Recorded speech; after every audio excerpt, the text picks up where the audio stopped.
Morning dears. അപ്പോൾ അത് എൻ്റെ ഒരുപാട് നാളത്തെ ആഗ്രഹമായിരുന്നു കേട്ടോ, ഒരു ലോങ് വീഡിയോ ഇടണമെന്നുള്ളത്. സത്യം പറഞ്ഞാൽ നമ്മുടെ ചാനലിൽ ലോങ് വീഡിയോസ് ഇടുന്നത് കുറവാണ്. ഇനി മുതൽ ഇടണം എന്നാണ് ആഗ്രഹം. അപ്പോൾ ഇത് തന്നെ തുടക്കമായിക്കോട്ടെ അല്ലേ. എന്തായാലും ഇന്ന് മുതൽ എനിക്ക് കാലത്ത് എണീക്കേണ്ട ഡ്യൂട്ടിയൊക്കെ തുടങ്ങിയിട്ടുണ്ട്. കാരണം മാമ്യമ്മക്ക് ഇന്ന് മുതൽ വൈകുന്നേരം വരെ സ്കൂളുണ്ട്. അപ്പോൾ ആളിനെ ലഞ്ചൊക്കെ കൊണ്ടുപോകണം. അങ്ങനെ ഇന്ന് കാലത്ത് ഒരു 5:30 ആയപ്പോഴത്തേക്കും ഞാൻ എഴുന്നേറ്റ് കേട്ടോ. എനിക്ക് തോന്നുന്നു സ്കൂളും കോളേജും ഒക്കെ കഴിഞ്ഞിട്ട് 5:30 ഞാൻ ഇപ്പോഴാണെന്ന് തോന്നുന്നു കാണുന്നത്. എന്തായാലും എഴുന്നേറ്റ പാടെ വന്ന് മാമിമോക്ക് ഉള്ള പാല് കാച്ചി വെച്ചു. പിന്നെ എനിക്കും അമ്മയ്ക്കും ഉള്ള ചായ ഇട്ടങ്ങ് മാറ്റി വെച്ചു കേട്ടോ.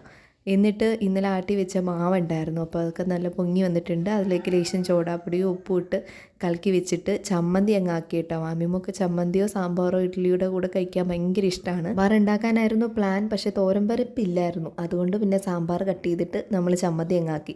പിന്നെ നാളിന് ലഞ്ചിന് ഞാൻ മുട്ടച്ചോറാണ് കേട്ടോ കൊടുത്ത് വിടുന്നത്. അപ്പോൾ ഒരു പാനിലേക്ക് നെയ്യിട്ട് അതിലേക്ക് ലേശം സവാളയും തക്കാളിയും കൂടെ അരിഞ്ഞതിട്ട് ഉപ്പും മഞ്ഞൾപ്പൊടിയും കുരുമുളക് പൊടിയും ചേർത്ത് നന്നായിട്ട് വഴറ്റിയെടുക്കുന്നുണ്ട്. അതിൻ്റെ പച്ചമണമൊക്കെ മാറിക്കഴിയുമ്പോൾ അതിലേക്കൊരു മുട്ടയിട്ട് ചിക്കിയിട്ട് ഇതേ നമ്മുടെ ചോറ്, ഇതോ അല്ലെങ്കിൽ മറ്റേ ബിരിയാണി അരിയോ ഏത് വേണമെങ്കിലും എടുക്കാം, അതും കൂടി ഇട്ട് മിക്സ് ചെയ്തെടുത്ത് കഴിഞ്ഞാൽ നമ്മുടെ ഈസി ആയിട്ടുള്ള മുട്ടച്ചോറ് റെഡി ആയിട്ടുണ്ട്.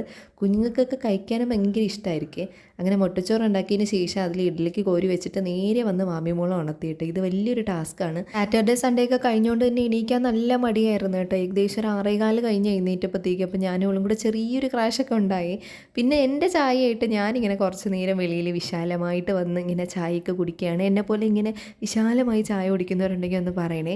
അപ്പോഴത്തേക്കും ആൾ ഓക്കെ ആയി വന്ന് എന്നോട് കഥ പറയാണ് കേട്ടോ. സ്വപ്നം കണ്ട കഥയൊക്കെ പറയാണ്. പിന്നെ അവളെ കഥയൊക്കെ കേട്ടിട്ട് ആളിനെ ബ്രഷ് ചെയ്യാൻ പറഞ്ഞ് വിട്ടിട്ട് ഞാനാണെങ്കിൽ നേരെ വന്ന് ലഞ്ചൊക്കെ പാക്ക് ചെയ്ത് കേട്ടോ. നമ്മുടെ മുട്ടച്ചോറും പിന്നെ കുറച്ച് കുക്കുമ്പറും കൊടുത്തിട്ടുണ്ട്. പിന്നെ അതേ സ്നാക്സ് കുറച്ചധികം വെക്കുന്നുണ്ട്, കാരണം തിരിച്ച് വരുമ്പോൾ വിശന്നാലോ കുറച്ച് ലേറ്റ് ആവുമല്ലോ എത്താൻ.